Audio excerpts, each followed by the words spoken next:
will hit the Orianna or the Xayah or whatever, so if Licorice is going for a flank play, he has some support. Yeah, the engage more reliable on the side of Immortals, definitely when you have that Rakan, that is kind of your go button, link up with the Orianna. Immortals, Tahm speaks very heavily to wanting to team fight, to 5v5, to find that engage, jump onto someone like that Senna, take them down, or the Zoe, try to pick them off.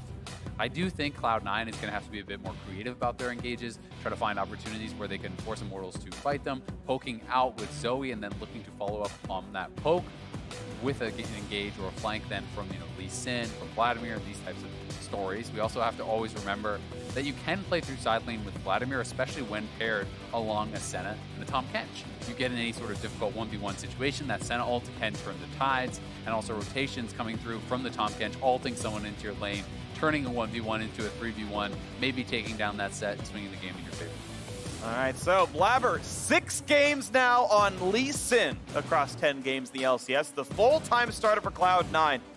He is everyone's favorite for best jungler in the LCS right now. Of course, with a lot of winning lanes and a lot of skilled players, it's not much of a surprise to have that happen, but honestly, Cloud9's been rewarded with their roster positions this year. I mean, his kick that he pulled off yesterday on Lee Sin, I think was one of the best mechanical plays I've seen in the LCS ever.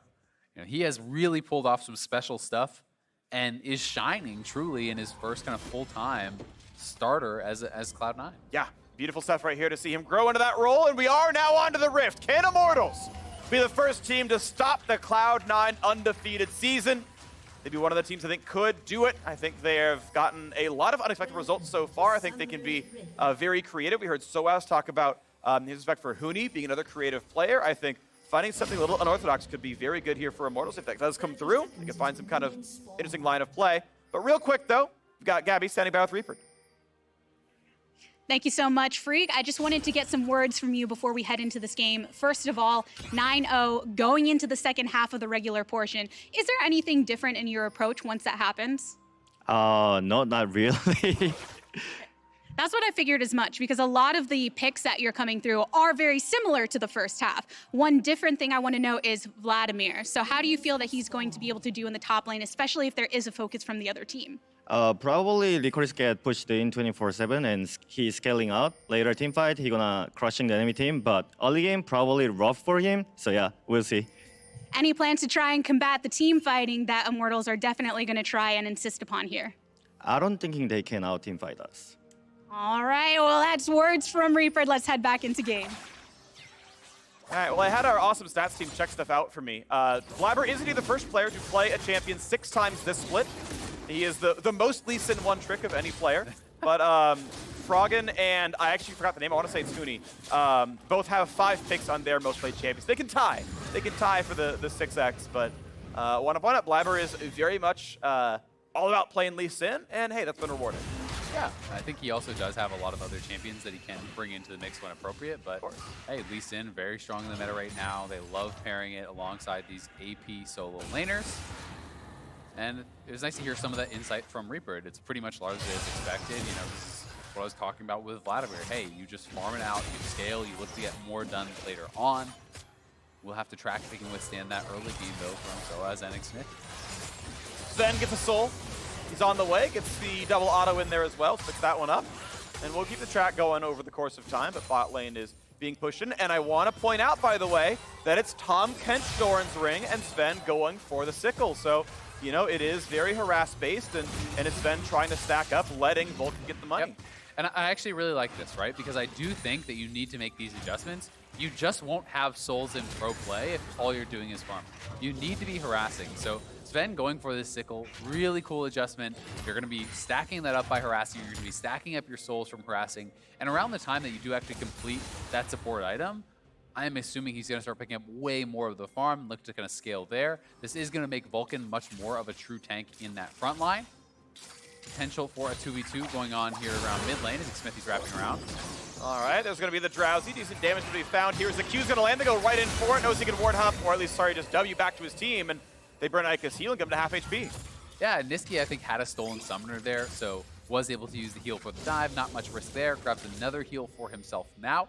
Xmithie, though, pathing up to that top side. He is going to be spotted out in this Tri-Brush ward, but there is potential for some sort of a play. He's just going to be on Krugs now, and Cloud9 is aware of where Xmithie is. thanks to that ward that we are seeing right down at the bottom of the screen right there. As that's going to be smited away, Xmithie gets some of the gold, and I believe without killing the other medium Krug will not force the despawn of the camp, so it'll just be a very minor amount of gold and XP available to Blaber if he ever walks up there. As, yeah, I think Xmithie is known to be around. Licorice can, like, see him at this point. He's in vision range, so he's got to fight in the bottom side. Nice chomp for Vulcan, and that goes over. This is really fun. You know, it's a way to actually see them continue to play this pick that is so good for them. Yeah. While, you know, kind of adjusting to the changes that were made in the meta. And it does feel a little bit reminiscent of kind of like the Sonaterra type stuff that we had seen in the past, where you're, you know, putting a lot of farm on your support early to get them very strong. Obviously, they can't do the double support items because they'll actually be, you know, cut off, and they'll hit that limit where you're getting less and less gold from the farm. So, you know, Vulcan will be way behind on the Sight Stone.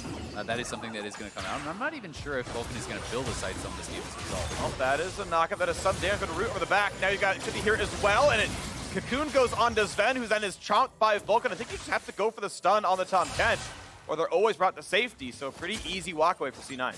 Yeah, going to be able to back it up. Just good positioning, I think, from the two.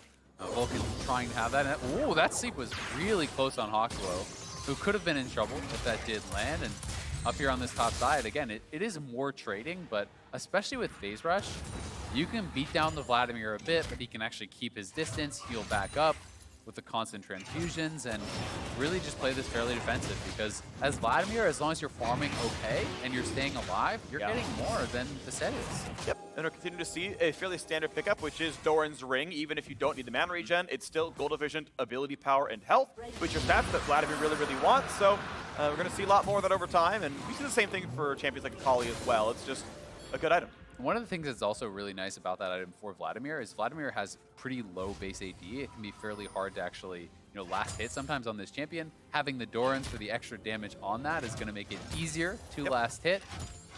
Yeah, Doran's Ring specifically has a 5 damage versus minions passive on basic attack, for those who didn't know that was on the tooltip.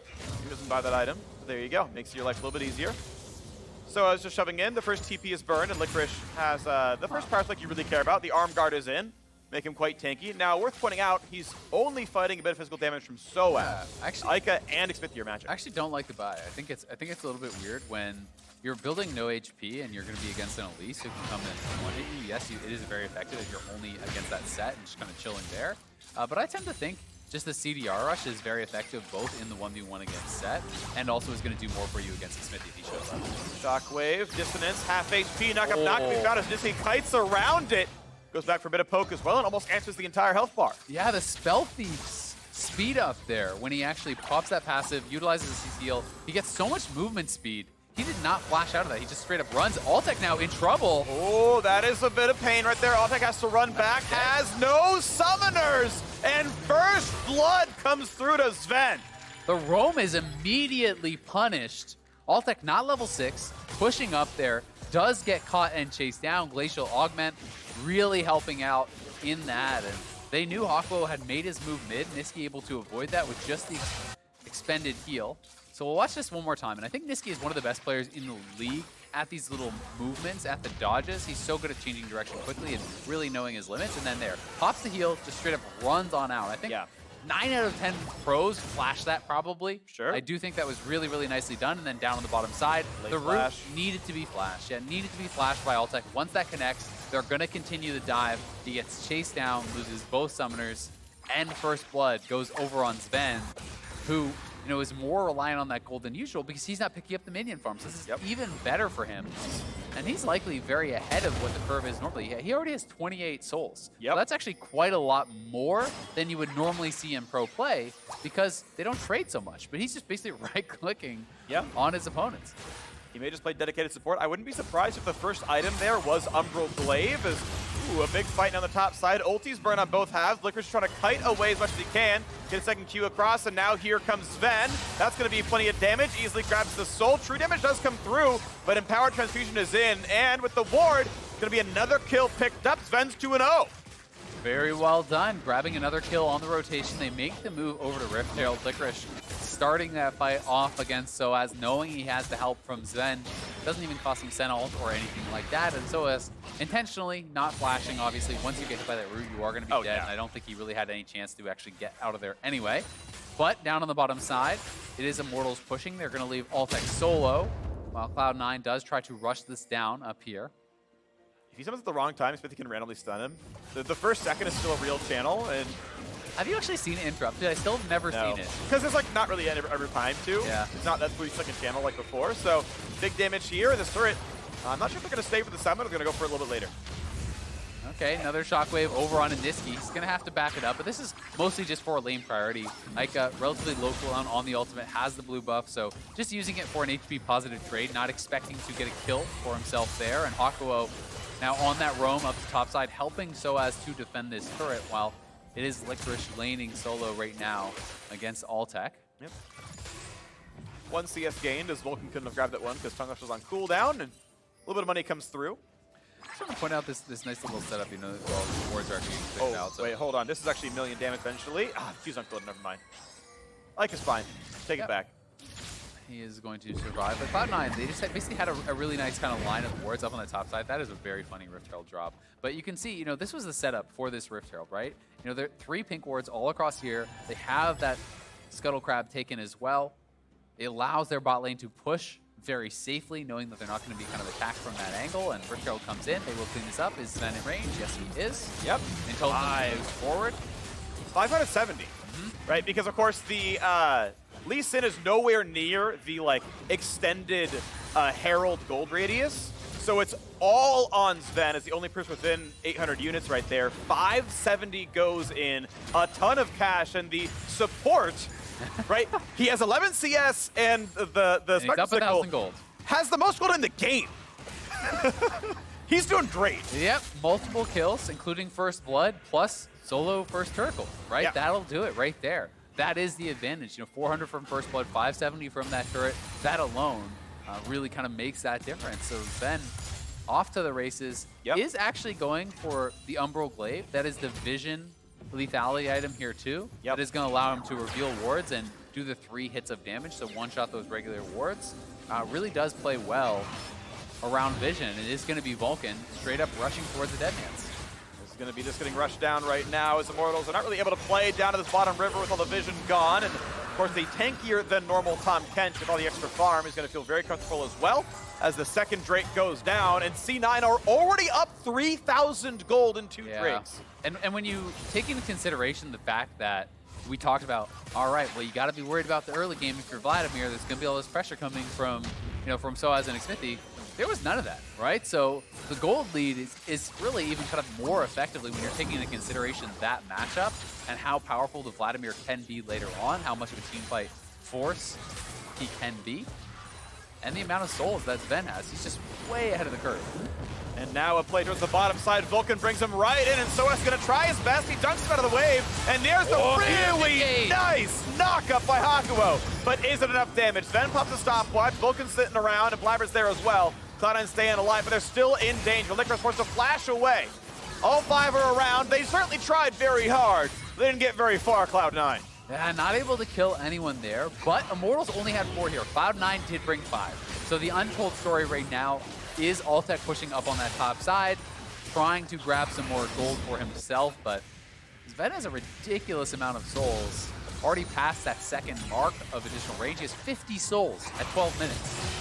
Oh, that was almost a kill on the Elise. Nice jump away from Blaber as well. Gets out of Hakuho's knockup as the TP went top side, and Licorice was able to hold the way without losing more than that single turret late. Bot lane's under heavy fire as Cloud9 looks to extend the gold lead. Yeah, going to be able to grab this turret here too. They're going to be 4,000 gold ahead at 13 minutes. That is just insane. When it's a 2-kill game and they are this far ahead in gold, they have dominated you in the laning phase. They have dominated you on moving around the map. And this is what Cloud9 is doing to teams right now in the LCS. They are making you look silly. Yeah. But Azael, this is what Immortals has teams do to them, and they're 5-4. They take the gold deficit. They're not this behind normally, Phreak. I know. I was mostly kidding. Yeah. I'm actually entirely kidding. I object. You know what? That's fair. Your objection is sustained. As a former juror, Literally a former juror. Not even figuratively. Nope.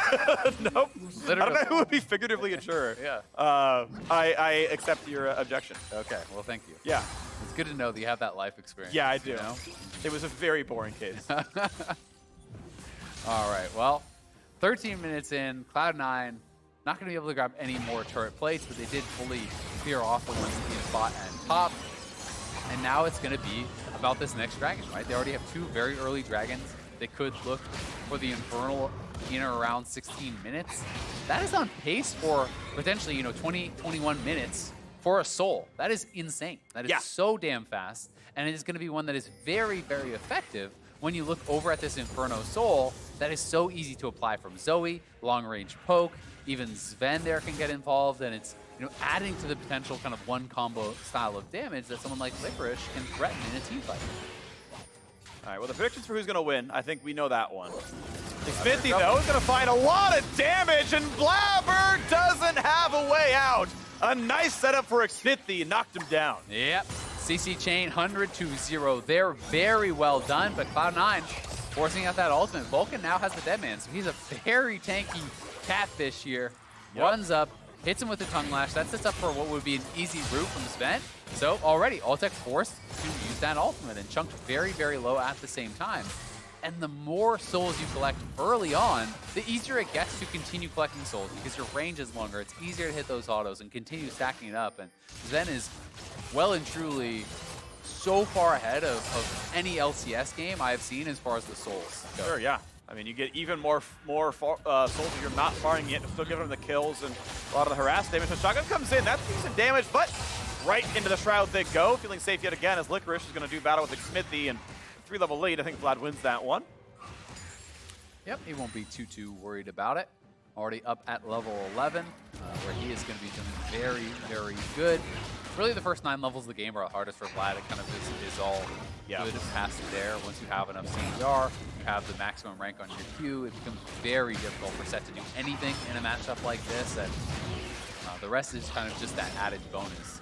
The amp damage coming across is really going to help some of the other damage dealers to finish people off. And because it is just kind of Sett as that only real frontliner for Immortals, they are going to be ending up fairly squishy, and I think it's going to be largely reliant on finding a really good engage from Hakuho with that follow-up shockwave from Iika if they want to have a chance to fight.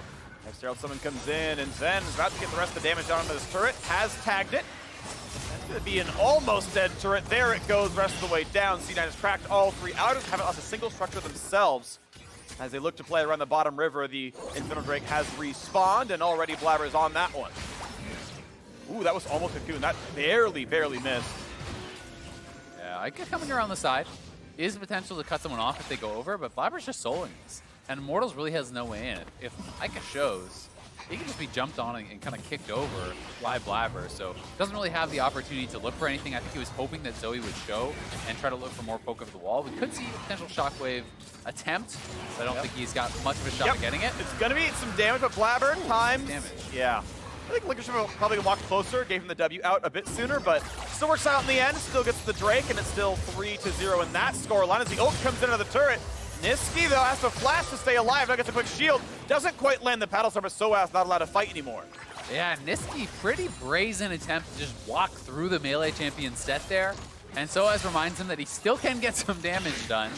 Forcing out both summoners, forcing out the defensive ultimate there from Senna, as well as the ultimate from Tahm Kench. So good pressure from sOAZ can help to relieve a little bit of the threat that they had been under over these last couple minutes. Maybe force Nisqy a bit more defensive while he waits on those cooldowns. Yeah, that might slow him down a little bit, but we know that a wind condition is coming in about 4 minutes when that Infernal Drake spawns. That soul probably seals the deal here. Gold difference has stuck at 4,000 though. I meant it a little bit jokingly, but this is a little bit the Immortals' comfort spot where they get behind, but they still find ways to play at least the game intelligently despite the deficits, right? They found a good pick a little earlier from Xmithie. They found a good fight at the top side. They are still working with what they've got. Yeah, and they're holding on. They're not 100% of this game, but it is very concerning when you take into consideration Cloud9's track record throughout this split, which has basically been early soul, first Baron, game ends. And that's pretty much what it looks like almost every single time. They very rarely have gone over 30 minutes. So Immortals are going to have to be able to withstand this because Cloud9 is not a team to sit back. They are always pushing for additional advantages. They are always willing to make these aggressive plays, counting on the fact that they can outplay, counting on the fact that they can win these fights. We heard Vulcan talking earlier in that interview about how we can take any team fight and win, and team fights that should be 50-50 are 80-20 because we have the best mechanical player in every role. Sure, and even beyond that, like they're winning games more than 80-20, right? They're winning 100-0 in all these games so far. If they were an 80-20 team, they'd be 8-2 at the end of this game, right? So even beyond, I mean, that's the expected value of the record, so right? I will contest you on that because Okay. here's the thing. So that's true if one fight decides everything, Well, right? and that's the point I'm going to. Is they're not just, well, it's just team fight coin flips, and if we win, we win. It's they're so much better than even just their team fighting skill that it is 10-0 on the scoreboard. Yeah, totally, and they're willing to continuously take these fights. So if they take one and they miss execute, right? We saw, you know, against TSM, Blaber and Nisqy double killed by Bjergsen early on. Bjergsen's 2-0 over Renekton, gets double buffs. Should be pretty bad, but they have the confidence to continue taking these fights, and over the long run, they will outplay you more often than not, as has been evidenced by this 9-0 record. So Cloud9 in full control, 2 minutes until that next Infernal. That is going to be the big point to contest. And Zven just crested the 80 soul mark right now, under 20 minutes in. That's a really high score line. I want to point a couple things he did so far in this game. You saw a little bit ago, he was letting Blaber kill the red buff, and then sitting around by the Raptor camp. Large monsters always drop a soul, and Dragon drops 2. So if you're around, you get some extra souls to this one. Now a fight towards the bottom side, early flash. E plus Q plus everything else gets the extra move speed, and out goes Licorice. Yep, Pop's Phase Rush does get out of there. Pretty respectful flash, I have to say. I guess he just doesn't want to take any sort of risk. I'm not sure that they could have actually just burst him down 100-0, but this guarantees he's not going to be in any danger of that. And yeah, I mean, Zven sitting at 700 range right now. That is pretty intimidating stuff. This early on in the game, doesn't even need a rapid fire or anything like that to do it. And they have essentially that extra tank from Vulcan because normally you are kind of more just standing behind your teammates, eating them up, but you're not really a true tank on Tahm Kench unless you have something like a Stone Blade active. Whereas in this case, he has very, very good itemization, right? Like he's going to be down levels compared to a Soul Lane tank, but really as far as itemization, right up there. Yeah, I mean his money, he's 2K above Hakuho individually. The AD carries actually, it's gone towards Altec slightly actually, because as time has gone on and farm has been more important. That is getting different, but now there is a fight towards the bottom side. Rappel up, and Blaber wants to find the CC. Never quite goes for the kick. Shotgun builds some time. Looking for the knockups now as well as Eika fights the backside. As now he looks for Nisqy cutting away. Ult's gonna come over the top. Eika almost dead. They find that kill from Zven. He's 3-0. Every kill has gone to him. sOAZ is behind them. Will he try to go for the play here? Could get turned on, but it looks like he's not gonna be able to, and that's probably just Soul. Xmithie's gonna have to reset. Dragon is spawning here in 10, and Cloud9 take another dominant teamfight win. Attempted poke. Nisqy finds almost asleep, but if they can find a kill on Immortals, they'll go for the kill. Doesn't land that one though, and with the Dragon alive, that should be an easy pickup. Q over the wall. Yeah, Nisqy's just gonna stay over here. He wants to keep Xmithie away. Deny any potential chance of a 50-50, but Xmithie, as we can see, has no interest in coming over to this Dragon. He's actually heading up towards Baron, maybe trying to get the scuttle, a little bit of vision to prevent that, but this early on, 22 minutes, you have Soul and this type of a gold lead. This is an insane advantage for Cloud9. Yeah. I want to still give credit to Immortals. The gold lead has stayed 3,000 for the last 10 minutes. That is nice, but C9 playing defensively for the Soul, they get it after this fight. Yep, so here it is one more time. Blaber going in, flashes back as he does not want to follow Hakuho into that turret and get CC'd up, then die. They turn over onto Eika, who is kind of separated out from the team, and do get him very, very low, able to finish him off with that flash forward from Zven for the final auto. Cloud9 looking for a proactive play, able to make it happen, grabbing the soul as a result. And you can see damage done the entire game. Senna is indeed topping the charts. Vladimir versus Melee, that's not much of a surprise either. But it is Sett who's putting out some damage, so sOAZ maybe put in a little bit of work here. Now that we're into sort of mid-game team fights and Altec is about to be at 2 major items, probably see that Xayah come online pretty soon, but mid-tier 2 is now gone. The gold lead goes back up to 4,000, and Baron is easily on the plate. Yeah, and that's where they're going to go. They're going to look to pressure around that. I think that's why we saw Xmithie running over, trying to get vision in that Baron area. But Cloud9 very clearly will be able to start up this fight. I think their turn is pretty good. it is incredibly difficult to actually assail that established position, kind of similarly to how we saw Jizuke performing on Zoe for EG. We can look to see Nisqy zoning people out, poking them out, dissuading Immortals from even challenging in that area, and that's where they could potentially just close it out. More magic if Nisqy grabs a cleanse. You can also note how Zven intentionally not CSing that cannon. There is a guaranteed soul if you do not CS the cannon, so he allowed that to go over to Nisqy and pick up the guaranteed soul for himself, kind of overall more value for the team when you're counting that additional AD and central range. Yeah, even though Zven has some CS, he's generally not trying to take the minions away. He's mostly grabbing them when Vulcan can't. Yeah. It is because you can take 3 CS every 10 minutes and not take a penalty. And a lot of the games we've been seeing of this sort of like the bot farm player is playing support Senna, they will take 3 CS every 10 minutes. Like they will, or every 3 CS a minute rather, right? And they will take half the melees. Zven was not going to do that. He was 0 CS the first 3 waves because he was saying, no, I'm only going for soul farm. I'm not trying to get 19 gold and some souls. I'm going max soul farm. And I think that is the right way of playing it ultimately. I know Jat really champions mix and matching a bit of both, but with the increased soul drop chance when you don't CS, I think you go full support style. Yeah, I completely agree. And here we have Cloud9 on the Baron, is spotted, but look at Licorice. She's ready for this flank, and if Immortals fully commit in for this, they are going to get roasted by this Vladimir, and they are moving forward now. Sleeping Elise, that's going to be her looking a little bit to be at half HP already. Jumps away, stays alive, but a very clean peel for C9. I feel like C9 could have just stayed on the Baron, though. Just leave Blaber and Zven on the Baron and allow Immortals to more fully commit to it, then turn for the fight. Because when they actually looked to turn, Licorice wasn't really behind anyone. So they are, again, back on this. It does go down pretty slowly with this Senna as kind of that only marksman. You know, not a lot of pressure to kick that down pretty quick.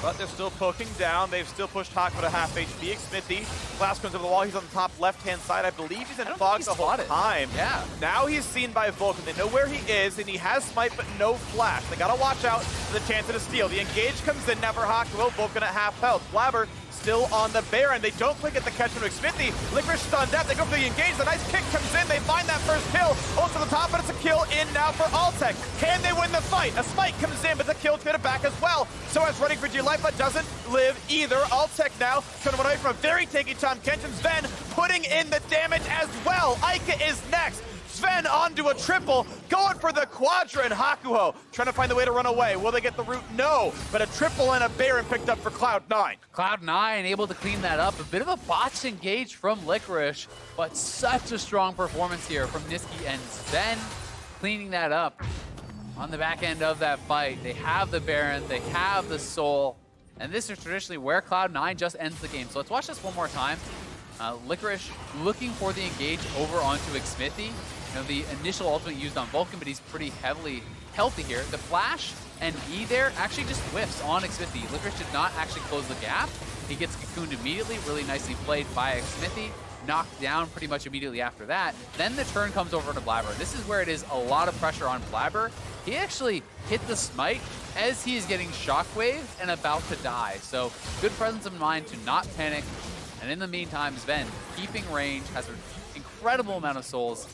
Him, Vulcan, and Nisqy able to clean up the rest of this fight and have everything they need to look to close this one out. Zven sitting over 100 souls now. Nion unassailable with this range and Tahm Kench behind him. Yeah, I mean, we're looking at 725 basic attack range. Plus rapid fire. Yeah, makes it look really good. And okay, that is another kill in for Zven. He's feeling real comfortable here as the push continues onto the bottom side. Xmithie running out of health as well. Ult comes over the top. Look at the damage onto sleeping Altec as the Q comes out, forces the flash away as well. Bottom inhibitor is broken. Mid already siege down as well. Cloud9 on average win in under 30 minutes. And this game looks to be no different, continuing to absolutely slaughter other LCS teams. The second round robin begins as the first one ended an undefeated run, absolute smashing early games, and closing out quickly as they still got a 5-on-4 right now. Looking to knock down the last few minion waves and push in towards the Nexus. Immortals gonna do their very best to hold on, but they are down 8,000 gold, a Baron buff, an Infernal Soul, and 100 soul stacked Senna. Yeah, Cloud9 have everything they need to close this out, but they are getting a bit hesitant. Immortals has 5 members. Great engage. Looking for the charm, the knock-up to get the kill on the Blaber. Nice pickup there. It's a quick save as Zven's going to stay alive, and Xmithie is going to drop right after Hakuho already has. Tries for the flash of the backline. Zven's flash for safety, and now they've got a 4v3. This should be the game ended now as Zven heals up the squad. Goes ahead and just takes the CS just to push in. Doesn't matter anymore. That's almost a kill coming in. Eika's going to stay alive, but the Nexus will drop. It's a 29-minute win. They're going to pad the DPM real quick. sOAZ does his very best, and it's not enough. Cloud9, 10-0. An incredible run so far for Cloud9 in the LCS spring split. The questions are arising. The questions are being answered. They have dominated everyone across the first 10 games, and you've got to start talking about how does this team stack up all time in this league, because they are looking so damn good, win after win after win. I cannot remember a run as dominant in LCS history. 10 games, all it feels like 30 minutes or less pretty much. They are crushing the league. So this feels like, in most specific example, it feels like Cloud9 summer 2013 entering the season. They went 25-3 in a 28-game season, and that felt like a track record that could not be beat because they were clapping people so aggressively. The KDAs were all double digits for every player. That's what it feels like, and Cloud9 in 2020 are in that form now as well. It's an amazing sight to behold. Look at the smiles in their faces. Get excited. After the break, the State Farm analysts will break down, air quote, no, it's real support, Senna, and how Cloud9 used it to take down Immortals. Don't go anywhere.